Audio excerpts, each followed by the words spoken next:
बिस्मिल्लाहिर्रहमानिर्रहीम। अस्सलाम वालेकुम। ये आपका अपना डिजिटल प्लेटफॉर्म है। मैं तारिक मतीन हूँ। वल्लाहु खैरुल माकिरीन। अल्लाह सबसे बेहतर तदबीर फरमाने वाला है, वही बचाएगा मेरे देश को बलाओं से, जो बारिश में शजर से घोंसला गिरने नहीं देता, क्योंकि उसकी तदबीर तमाम तदाबीर की इमाम है। बहुत ही खौफनाक इत्तलात आ रही हैं लंदन से। शहजाद अकबर साहब जो वो चीज़ें बता रहे हैं, मैं आपके सामने सबसे पहले वही रखूंगा। और मियां अली इशफाक के साथ क्या हुआ है, ये अब एक खबर नहीं है, लेकिन जो चीज़ें नज़र आ रही हैं, अगर आप डॉट्स कनेक्ट करने बैठे तो जो चीज़ें सामने नज़र आ रही हैं वो बहुत अजीब व गरीब हैं। माजरा क्या है, एक ऐसा वकील जो सहाफ़ियों का, सियासतदानों का, सोशल मीडिया एक्टिविस्ट का वकील है, और वो बेलौस होके वो लड़ता है उनका केस। कई दफ़ा मियां अली इशफाक साहब जो हैं वो एक शहर दूसरा शहर, फिर उसके बाद वकालत, और ये तमाम चीज़ें मियां अली इशफाक साहब जो हैं वो बग़ैर किसी मुआवजे के करते हैं। यानी मुआवजा लेना तो अलग बात, उनकी अपनी जेब से इस पर बहुत कुछ खर्च होता है। एक शहर से दूसरे शहर जाना, वहाँ रहना, फिर उसके बाद उस पूरे केस को लड़ना, तो जो खर्चे हैं वो, और जो एक प्रोबेबल इनकम है उस वक्त में जो वकील हासिल कर सकता है अगर वो अपनी वकालत कर रहा हो, तो ये करोड़ों का मामला है। लेकिन मियां अली इशफाक के साथ क्या हुआ है, इस बारे में भी बात करेंगे। सबसे पहले मैं आपको बताऊं, शहजाद अकबर साहब ने ट्विटर पे, ये जब आप वीडियो देख रहे होंगे तो कुछ 11:30 के आसपास का वक्त होगा, आज 9:30 बजे के आसपास ट्विटर पे आके बताया, on the evening of 31st December yesterday my residence in Cambridgeshire England was subjected to a deliberate and targeted criminal attack with the intent to cause serious harm। अब वो ये कहते हैं कि जो भी आए थे जिन्होंने अटैक किया, उन्होंने ये ऐसे किया कि मेरे घर को आग लग जाती, तमाम लोगों की जिंदगियां खतरे में डाल दी। और फिर वो आगे कहते हैं कि this constitutes the second serious attack within 1 week against my home, myself, and my family, each carried out with clear malicious intent. These are not isolated or random incidents.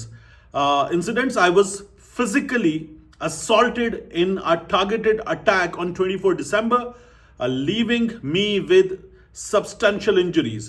फिर वो आगे कहते हैं, UK authorities are actively investigating both events which are being treated as targeted attacks। उसके बाद उन्होंने UK की वजीर दाखिला को टैग किया है, फिर उन्होंने यूके की वजारत दाखिला को टैग किया है, FCDO government of UK, BBC की ब्रेकिंग, ये जो इनका ट्विटर हैंडल है उसको टैग किया है, 10 डाउनिंग स्ट्रीट वहां के प्राइम मिनिस्टर का ट्विटर हैंडल है उसको टैग किया है, उनके प्राइम मिनिस्टर को टैग किया है, मेट्रोपॉलिटन पुलिस को टैग किया है, कैम्ब्रिज पुलिस को टैग किया है। और शहजाद अकबर साहब जो हैं वो इस मामले को उठाने से पहले उन पर अटैक हुआ था पाकिस्तान में।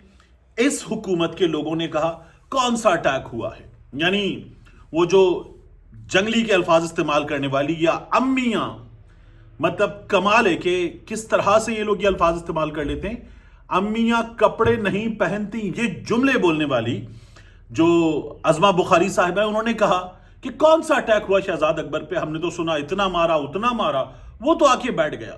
यानी ये वो लोग हैं जो कहते हैं कि जी बंदे को मर के दिखाना पड़ता है। ये वो लोग हैं जिन्होंने वाहिद, ये जो बार बार बात करते हैं ना कि अल्लाह गरीक़ रहमत फरमाए, मग़फ़िरत फरमाए मोहतरमा कुलसूम नवाज साहिबा की, जिन्होंने किया था गलत किया था, पीटीआई के सपोर्टर ही थे, गलत किया था उनके मामले में जो किया गया था। लेकिन ये तो वो लोग हैं जिन्होंने शहादत के बाद, शहादत वाले दिन केक काटा अरशद शरीफ की, और शहादत के बाद ताबूत की तस्वीर लगाकर एक इंतहाई गलीज कैंपेन मरियम नवाज शरीफ ने चलाई थी। तो ये लोग बातें करते हैं। तो अब अज़मा बुखारी ने शहजाद अकबर साहब के खिलाफ बातें की कि कौन सा अटैक हुआ, इस तरह की बातें ये लोग कर रहे थे। अजीब व गरीब है, लेकिन बहरहाल आप देख लें कि इन लोगों का इस वक्त आप हाल देखें, अफसोसनाक है कि जिस तरह की ये लोग हरकतें कर लेते हैं। इसके बाद मियां अली इशफाक साहब के साथ क्या हुआ। मियां अली इशफाक साहब, उनका वकालत का लाइसेंस मुअत्तल कर दिया गया, बहुत बड़ी चीज है। मियां अली इशफाक साहब जो हैं वो रजब भट्ट के वकील के तौर पर कराची की अदालत में, बहुत ही बड़ा वो पूरा अहाता है जिसमें कराची के डिस्ट्रिक्ट्स की अदालतें हैं, और वो मल्टीपल ब्लॉक्स हैं, 3 से 4 मंजिला ब्लॉक्स, उन ब्लॉक्स में जाकर धड़ाधड़ एक एक फ्लोर पे 8-8 10-10 अदालतें, और वहां पर उस बिल्डिंग में बंदा एक बार चला जाए तो हजारों लोगों के दरमियान होता है वो। साइलीन हैं, कैदी हैं, फिर उसके बाद वकला हैं, फिर कैदियों के साइलीन के रिश्तेदार वगैरह हैं, और वहां पर पुलिस होती है। उस जगह पर जो कुछ रजब भट्ट के साथ किया गया, वकीलों की जानिब से किया गया, मियां अली इशफाक ने पर्चा करवा दिया, वकीलों ने कोशिश की पर्चा हो जाए, नहीं हुआ। उसके बाद आप देखिए बड़ा अचानक काम हुआ है। यानी वकीलों ने सुलह सफाई की बात कर ली और कहा कि 3 जनवरी को वकला जमा होंगे, मियां अली इशफाक आएंगे, मामला ठंडा किया जाएगा। ये तमाम चीजें हो रही थी। वकीलों ने हमला कर दिया पुलिस पर भी और मारा पीटा, नंगी गालियां दी, और उसके बाद अचानक उन्होंने एक एक्शन लिया। मियां अली इशफाक साहब ने बाकायदा आमिर नवाज बड़ाई साहब का शुक्रिया भी अदा कर दिया, और फिर उसके बाद अचानक कराची बार की जानिब से बात की गई, पंजाब बार से, और फिर मियां अली इशफाक साहब का लाइसेंस मुअत्तल कर दिया गया। वो तो जिस तरह का बंदा है वो ट्विटर पे आ गए और उन्होंने कहा कि ठीक है, मुझे टेस्ट करना है, करें, आ जाएं, और आप मुझे पहले से ज्यादा स्ट्रांग, पहले से ज्यादा फुल ऑफ रिजॉल्व पाएंगे। ये मैं आपको क्लियर वर्ड्स में बता रहा हूं। मियां अली इशफाक को बहुत से लोग जानते ही नहीं है, और वो जमाना तालिब इल्मी में, अब तो वकील है ना, तो अब कानून की रखवाली, जमाना तालिब इल्मी में वो बिल्कुल एक डिफरेंट कैरेक्टर होते थे।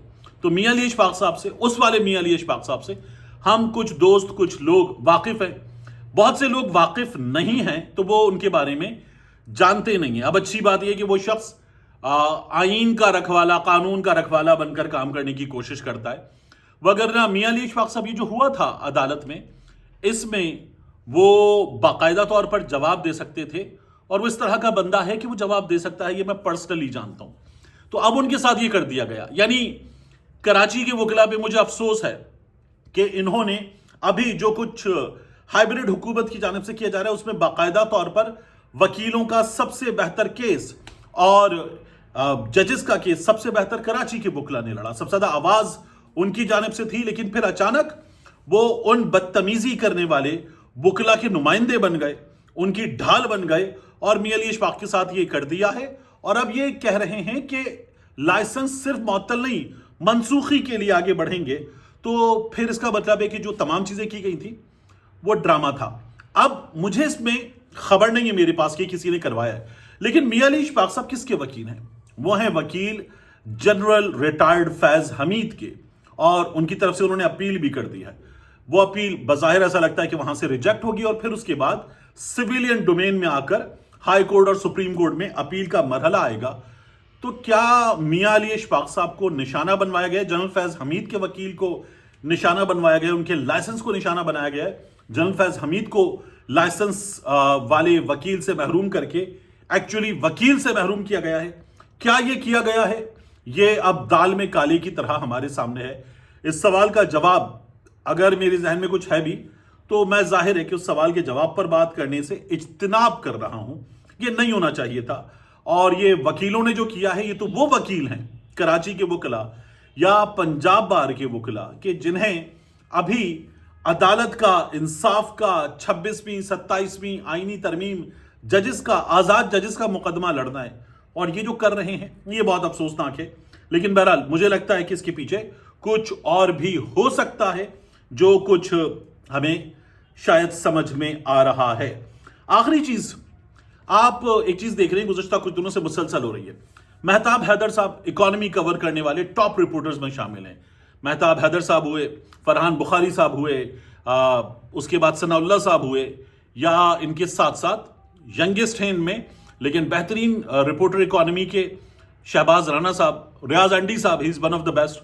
तो ये जो रिपोर्टर्स हैं, इन रिपोर्टर्स में महताब हैदर साहब, उन्होंने खबर दी है और वो ये कह रहे हैं कि किसी का इंतखाब कर लिया गया है। एक सरप्राइज होगा इस सिस्टम के लोगों के लिए भी। यानी बात ये की जा रही है कि जिस तरह से सब कुछ ठीक चल रहा था, बज़ाहिर सब कुछ ठीक चल रहा था, और अचानक मीर जफरुल्लाह खान जमाली साहब के सामने और उस पूरे सिस्टम के सामने शौकत अजीज साहब आ गए थे। तो क्या इस सिस्टम का शौकत अजीज चुन लिया गया है? लोग बार बार ये बात करते हैं कि शहबाज शरीफ से बेहतर चॉइस नहीं है, और शहबाज शरीफ जो हैं وہ اس سسٹم کو چلانے والوں کی یا اصل طاقتوں کی اونلی چوائس ہو سکتے ہیں. مگر آپ ایک چیز دیکھیے کہ سہیل وڑائی صاحب کہہ رہے ہیں ونڈر بوائے کی ان کو تلاش ہے. میں آپ کو بتاؤں بڑی دلچسپ بات ہے.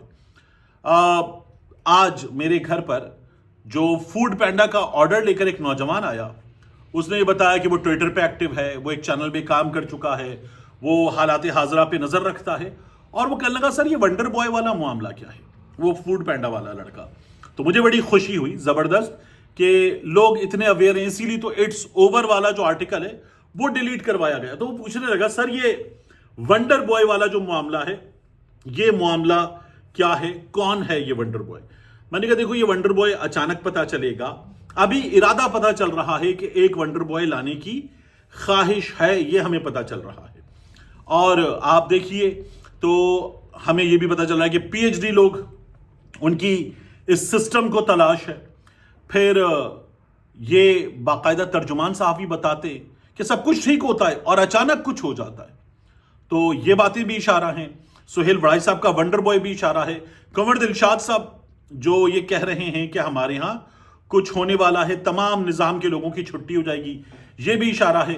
آفتاب اقبال صاحب ایک خلیفہ کی بات کر رہے ہیں, تو وہ خلیفہ جو ہے وہ بھی ایک اشارہ ہے, ہاشمی قبیلے کا خلیفہ, تو یہ بھی بات ہو رہی ہے. پھر اس کے بعد آپ ایک چیز اور دیکھیے کہ ہمیں جو تجزیہ کار ہیں, جو لوگ ہیں, وہ تو جو بتا رہے ہیں سو بتا رہے ہیں, لیکن بلاول بھٹو زرداری وہ جب بات کرتے ہیں فیصلہ سازوں کے حوالے سے تو کہتے ہیں مودی جب ہمارے فیلڈ مارشل کو دیکھتا ہے تو مودی چھپ جاتا ہے. پھر زرداری صاحب بتاتے ہیں ہمارا فیلڈ مارشل ایسا ہے. تو یہ بھی شہباز شریف صاحب کو جو اونلی چوائس کہے جاتے ہیں ان کو ٹف ٹائم دینے کے لیے تیار ہیں. تو خبر یہ آ رہی ہے کہ ونڈر بوائے چن لیا گیا. مہتاب حیدر صاحب نے یہ بات کی کہ ہو چکا ہے, اور پھر لوگوں نے نیچے نام لکھے. ڈاکٹر سیف وہ جو آئی ٹی والے ہیں ان کا نام لکھا گیا, اور یہ بھی کہا گیا کہ پی ایچ ڈی بھی ہیں, پی ایچ ڈی کی خواہش ہے. تو انہوں نے کہا کہ نہیں, جو میرے ٹویٹ کے نیچے جواب میں نام لکھے گئے ہیں, اور اندر سے ایک بندہ آئے گا سب کے سرپرائز کے لیے انہی لوگوں کے درمیان میں سے. اب اس پورے سسٹم میں یہ دیکھ کر حیران ہوتا ہوں کہ ایک محسن نقوی ہیں, ایک فیصل واؤڈا ہیں. فیصل واؤڈا ظاہر ہے کہ میری رائے ہے کہ وہ اس جگہ کے لیے تو نہیں ہے. محسن نقوی ہیں, فیصل واؤڈا ہیں, انوار الحق ہیں. تو کیا ان میں سے کوئی ہوگا, یا کوئی وزارت اعلیٰ کے منصب سے ہٹا کر ونڈر بوائے, میں ونڈر گرل کی بات نہیں کر رہا, وزارت اعلیٰ کے منصب سے ہٹا کر لا کر بٹھایا جائے گا؟ کیا کوئی ایسا ہوگا؟ اور سب کچھ بدل کے اب ایسے چل کے دیکھتے ہیں, یہ تجربہ کر کے دیکھتے ہیں, چیزیں نہیں ہو رہی, یہ کیا جائے گا. تو مہتاب حیدر صاحب کہہ رہے ہیں کہ ایک پروبیبلی بندہ شاید چن لیا گیا, ایک ہیرا چن لیا گیا ہے, لیکن ابھی اس کا نام انہوں نے ریویل نہیں کیا ہے. ہمارے ہاں یہ آواز آہستہ آہستہ بڑھتی چلی جا رہی ہے, سیاسی حلقوں میں بھی, غیر سیاسی حلقوں میں بھی, کہ کیا ہونے جا رہا ہے. اور میں آپ سے پہلے بھی کہہ چکا, میں اب بھی کہتا ہوں آپ سے, فرض کر لیجئے کہ ہمارے ہاں فیصلہ ساز, پاور ڈیٹ بی, مقتدر حلقے, طاقتور حلقے وہ ایسا کوئی فیصلہ کر لیتے ہیں, تو ایک عام آدمی کی سپورٹ, چاہے وہ اس فارم 47 والی حکومت کے ساتھ ہو یا نہ ہو, وہ بھلے ان لوگوں کے لیے ہو یا نہ ہو, لیکن اس کی سپورٹ جمہوریت کے ساتھ ہونی چاہیے, اس کی سپورٹ رائے عامہ کے ساتھ ہونی چاہیے, اس کی سپورٹ سیاسی قوتوں کے ساتھ ہونی چاہیے. ملتے ہیں انشاءاللہ آپ سے اگلی ویڈیو میں.